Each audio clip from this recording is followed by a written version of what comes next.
嗱，咁啊又嚟到暑假高峰期嘅時候啦，嗱租盤買盤咧，Lofoland呢一邊咧都好搶手嘅。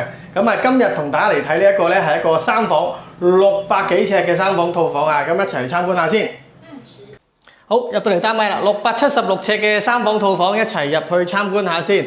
好啦，嗱一身處我哋呢個位咧就係客廳嘅部分啦。咁啊，大家見到啦。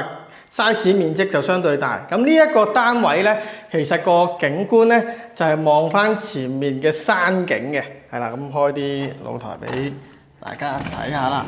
好，咁啊景觀咧屬於開揚，前面咧就係啲村屋嘅位置，其實咧就唔會再變動噶啦。咁啊，因為個前面啲村屋其實全部都係買晒嘅，咁啊，所以喺 Lofoland有啲單位咧就內園啦嚇，咁有啲人中意泳池啊。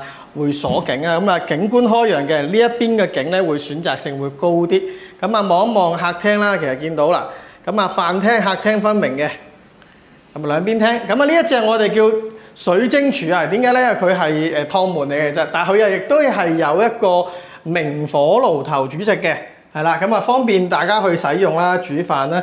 咁啊，之前咧呢個單位如果目測咧，就應該我估計咧係租俾一啲學生咧合租去使用嘅。咁啊，應該啱啱走咗啦。咁啊，而家可能又再放盤啦嚇，業主就會放盤翻出嚟。咁我哋就再入去睇睇個單位情況。好，嗱呢一個係其中一個細房啊，係啦。咁啊，見到啦，做咗單人床，放咗個書台仔，咁啊做咗個掛架頂天立地嘅掛架，方便個租客去使用嘅。好啦，咁啊望望呢一個位置，呢一個咧係客廁嘅位置。咁啊 Lofoland 咧出名儲物性會高啲，咁啊呢度呢啲櫃位全部都可以做一啲收納嘅。企缸嘅部分，咁啊四正得體。咁啊雖然話叫用過，但係其實 keep 得保養咧都好新淨嘅呢一個單位。好啦，咁另外一間細房啦。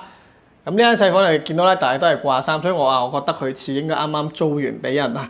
咁我相信咧，再揾租客咧，呢一類型嘅間隔咧，都唔會話太難嘅。好啦，嚟到主人房套房嘅部分，咁啊主房套啦，面積相對會大啲啊，見到放咗一個碌架床，再放咗書台，讀書幾好用啦。咁啊望出去景觀咧開揚嘅，呢一邊咧遠望咧去到深圳，係啦，見唔見到？係啦，遠少少嗰度天水圍位置，一路落咧景觀點解咁開揚咧？咪全部一路落去咧。都係一啲村屋嘅位置嚟嘅，咁啊相對上會面積會好用啲啦，咁啊亦都有一個衣櫃位，咁啊做咗個架，咁啊方便你晾衫擺嘢嘅。咁好啦，望埋呢一個，因為呢個係一個套房單位啊嘛，咁亦都會有埋我哋嘅套廁喺度嘅。好啊，睇睇個套廁部分先，呢一個咧係生窗嚟嘅，生窗廁係嘛？唔係我哋叫密室套廁啦嚇，咪都係做企缸。